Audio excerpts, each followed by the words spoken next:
તો બધા સારું રમો છો ક્રિકેટ. હા, તમારી એજ ભલે આ એક બે છોકરા અમે વિકેટ કીપરના એના હિસાબે એક શક્તિને રમાડ્યો, છતાંય તમે આટલી બધી છેલ્લે સુધી લઈ ગયા ગેમ. એક વર્ષ સુધી તમે મેચ નથી રમતા છેલ્લે સુધી. હા, તમારા બેસ્ટ ક્વોલિટી છે. છેલ્લે એક રન સુધી તમે મેચ નથી રમતા, મહેનત કરો છો બરોબર ને.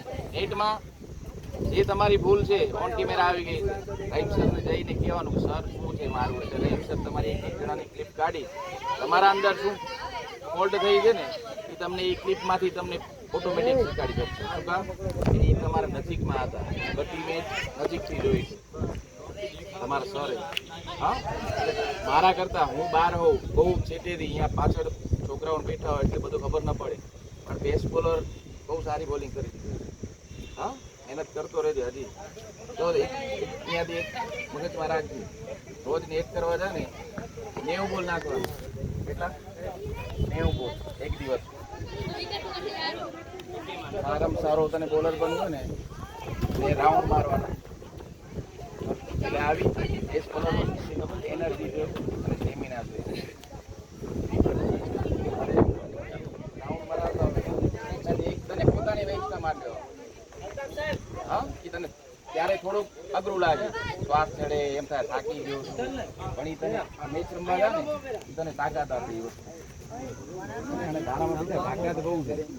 થોડોક માઇન્ડથી રમ, તું છક્કા મારી શકે. આટલા લોંગ 14 વર્ષની એજમાં 15 વર્ષની આટલા લોંગ સુધી છક્કા મારી શકતો. તારા અંદર ટેમ્પરામેન્ટની ખાસ જરૂર છે. મગજ શાંત રાખવાનો. તું મને કહીને ગયો ને કે હવે ઉપર જઈને ડાયરેક્ટ નહીં મારું અને તે અહીંયા જઈને પેલા બોલને મારતી દઉં. એક વસ્તુ કઈ છે, જો બેસ્ટમેન હોય ને એને આઉટ કરો અઘરો થઈ જાય. નવો ક્રીઝમાં આવ્યો ને બેસ્ટમેન, એને આઉટ કરો સહેલી વસ્તુ છે. માણસ શું કહે છે હવે તો સેટ થઈ ગયો, સમજો. એટલે સેટ ક્યારે થાવ તમે ક્રીઝમાં ટાઈમ આપો, રોજ કાઢી નાખો સારા બોલો તો જરૂરી નથી કે બધા બોલમાં રન મળે. તાકાત હોય ને આપણામાં તો આપણે બે દડા મિસ કરતા હોય ને તો આપણે છક્કા મારવાની તાકાત રાખી શકતા હોય ને એ બે દડાને શાંતિથી મૂકી દેવાના સારા બોલ. જરૂરી નથી કે બધા આપણે માર જ કરવાના. હા, હજી બધા ઘણા હજી શીખવો છો, હજી ઘણું બધું શીખવાનું બાકી છે. જેટલો ટાઈમ હોય ને ક્રિકેટ ગ્રાઉન્ડ ના મૂકતા. હા, એકેડમી ચાલુ રાખજો. શીખશો ક્યારે? રેગ્યુલર રોજ તમે પ્રેક્ટિસ કરશો ત્યારે રોજ નવું શીખવા મળશે. અને એક વસ્તુ કઈ કરવાની, તમારી એકેડમીની ઉપરના છોકરા હોય ને એના તમારે શીખવાનું. ઉપર તમારા 10 વાળા છોકરાઓ હોય ને ત્યાં ક્યાંય ટુર્નામેન્ટ ચાલુ હોય ને સિઝન બોલની તમારા આજુબાજુમાં જોવાનું. હા, તમારે બેટિંગમાં કોન્ફિડન્સ ક્યારે આવે? ચોકો મારો તમે કોન્ફિડન્સ નહીં આવે. તમે ઈ સિંગલ લેશો ને તો તમને કોન્ફિડન્સ આવે. તમે સેન્ટર કરીને સિંગલ લીધું છે, ચોકો તો શું આમ મારો છે, કટ લાગી એ બધું લાગી. તમે જે કોન્ફિડન્સ ક્યારે તમને કે 4 સિંગલ લેશો ને ઓટોમેટિક તમે કોન્ફિડન્સ આવી હશે. સમજે? એટલે આપણે શું સાહેબ સરે શું કીધું કે સૌથી પહેલાં આપણે સેટ થવાનું. એ 4 ઓવર જો તમે, હા એની ગેમ હોય, સિચ્યુએશન એવી હોય ત્યારે મારવાની અલગ વાત છે. તમે હવે લાસ્ટ આવ્યા છો 2 ઓવર બાકી ત્યારે પછી સેટ થવાનું વાત ન, ત્યારે તો પછી આવે ઠોકી લેવાનું.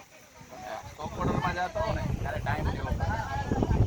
ત્યારે તમને કોઈ નથી શકે કે હવે તું માર. અને આ બધું ગ્રાઉન્ડની વસ્તુ છે ને ગ્રાઉન્ડમાં મૂકી દેવાનું. મેચ ખતમ થઈ અહીંયા આ વસ્તુ અહીંયા જ ખતમ થઈ જાય. કાલ તમે નવી સવારના મેચ રમશો. આપણી ભૂલ સુધારવાની બસ. જે થઈ ભૂલ સુધારો. કાલ તમને ઈ મેચમાં શું કરવાનું છે ને આપણે એના ઉપર નાખી દેવાનું. ડ્રોપ થઈ ગયો છે ને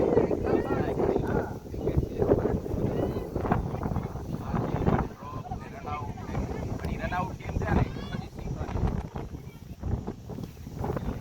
કાલે સીધા રન લાગે ને સીધા રન દોડવાની. જુઓ ગેપ નીકળી જાય આપણે લાગે આમ કોન્ફિડન્સ. જો તમે હંમેશા સ્ટ્રેટ તમે રમો તો બોલ બોલવો હોય. તમે સ્ટ્રેટ તો રમો કોનો બોલ હોય? સ્ટ્રાઇક વાળાનો બોલ. નોન સ્ટ્રાઇકનો ન હોય. ડેન્જર એન્ટ્રીનો આવે ફટકો મારે. મને ખબર છે કે હું મીડોમાં શોટ રમ્યો તો મને હું પહોંચીશ, હું તો પહોંચી જશું.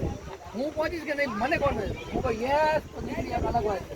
હું ન પહોંચ ન દોડ બરાબર. એ ગલીમાં જાય આજે વિકેટ કીપર પાસે જાય તો બોલ કોનો હોય? નોન સ્ટ્રાઇક વાળા. એને મને ખબર નથી બોલ ક્યાં ગયો. મને એકચ્યુઅલી બોલ ખબર જ નથી મને ક્યાં ગયો. હું તો આમ બોલ ગોતતો. તમને ખબર છે તમે બોલ આપો ને હંમેશા બોલ મોટો જ આપવાનો. અહીંયા બહાર સંભળાવો જોઈએ એટલો અવાજ જોઈએ. બોલ હંમેશા એને બહુ લાઉડથી આપો.